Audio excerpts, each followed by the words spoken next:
नमस्कार, स्वागत है आपका इंडिया ज्ञान न्यूज पर। तो आज 10 मई 2020 रविवार का दिन हो चुका है। तो आइए देखते हैं आज की पहली बड़ी खबर। भारत संचार निगम लिमिटेड BSNL ने अपने ग्राहकों को बड़ा तोहफा दिया है। BSNL ने कहा है कि उसके 2G और 3G सब्सक्राइबर मुफ्त में 4G में अपग्रेड कर सकेंगे। हालांकि BSNL का यह ऑफर हमेशा के लिए नहीं, बल्कि सिर्फ 90 दिनों के लिए है।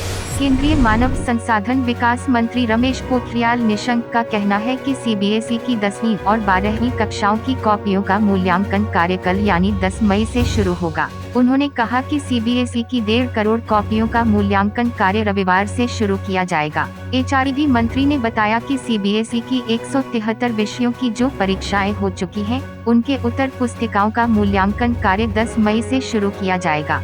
सभी उत्तर पुस्तिकाओं को शिक्षकों के घर तक पहुंचाया जाएगा। उन्होंने अपने वीडियो संदेश में कहा कि कॉपियों को शिक्षकों के घर तक पहुंचाने के लिए गृह मंत्रालय की अनुमति मिल गई है।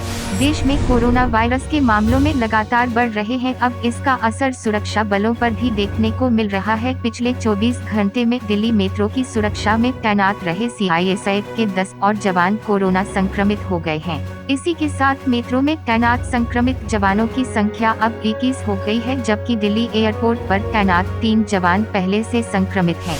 हाल ही में सोशल मीडिया पर एक खबर वायरल हो रही थी कि केंद्रीय मंत्री अमित शाह की तबीयत खराब चल रही है। अब खुद अमित शाह ने इस खबर को अफवाह बताते हुए कहा है कि ऐसी अफवाहें गलत हैं। उन्होंने कहा कि वह पूरी तरह स्वस्थ हैं और उन्हें कोई बीमारी नहीं है। श्रमिकों की वापसी के साथ मुख्यमंत्री योगी आदित्यनाथ की सरकार उनको रोजगार देने की कार्ययोजना बनाने में भी जुटी है। संभावनाओं वाले क्षेत्रों की पहचान कर ली गई है। आने वाले दिनों में दूसरे प्रदेशों से लौटे हुनरमंद और कर्मठ श्रमिकों के बूते उत्तर प्रदेश रेडीमेड गारमेंट, खाद्य प्रसंस्करण, गो आधारित उत्पाद, फूलों की खेती और फूलों से बनने वाले सह उत्पादों का हब बन सकता है। इस बाबत अधिकारियों को स्पष्ट निर्देश दिया जा चुका है। फेसबुक ने खुद का सुप्रीम कोर्ट बना लिया है। जी हाँ, सुनने में थोड़ा अजीब है, लेकिन यह सच है कि फेसबुक ने एक ओवरसाइट बोर्ड का गठन किया है, जिसे फेसबुक का सुप्रीम कोर्ट कहा जा रहा है।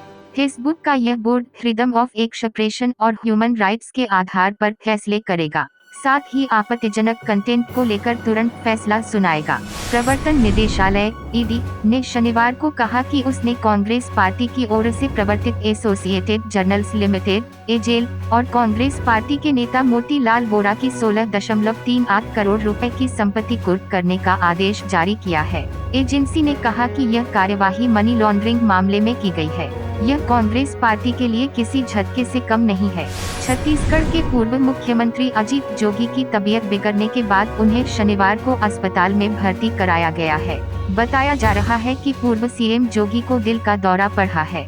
उन्हें अस्पताल में वेंटिलेटर पर रखा गया है। शनिवार सुबह अजीत जोगी नाश्ता कर रहे थे, तभी अचानक उनकी तबीयत बिगड़ गई। इसके बाद उन्हें तत्काल अस्पताल ले जाया गया। उनकी हालत गंभीर है। इस वक्त अस्पताल में अजीत जोगी की पत्नी और कोटा क्षेत्र से विधायक रेणु जोगी और अन्य लोग मौजूद हैं।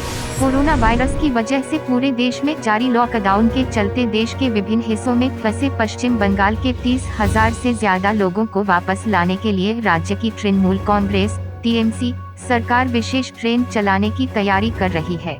एक वरिष्ठ अधिकारी ने शनिवार को बताया कि ममता सरकार इन ट्रेनों से तमिलनाडु, तेलंगाना, कर्नाटक और पंजाब में फंसे नागरिकों को वापस लाने की तैयारी में है। जम्मू कश्मीर में हिजबुल मुजाहिदीन के कमांडर रियाज नायकू के मारे जाने से न सिर्फ घाटी में आतंकियों की कमर टूट गई है, बल्कि पाकिस्तान में बैठे उसके आका सैयद सलाहुद्दीन को भी बड़ा झटका लगा है। अमेरिका द्वारा घोषित वैश्विक आतंकवादी और हिजबुल मुजाहिदीन के प्रमुख सलाहुद्दीन ने रियाज नायकू के मारे के बाद पाकिस्तान में खुलेआम एक सभा की। वंदे भारत मिशन के तीसरे दिन शनिवार को ब्रिटेन, बांग्लादेश, मलेशिया और खाड़ी देशों से करीब 900 भारतीय नागरिकों को लेकर विमान स्वदेश लौटे। इन सभी को भुगतान आधार पर विदेशों से लाया जा रहा है। करीब 250 छात्रों और पर्यटकों के पहले जत्थे को लेकर एयर इंडिया की फ्लाइट ने लंदन से दोपहर करीब 12 बजे उड़ान भरी।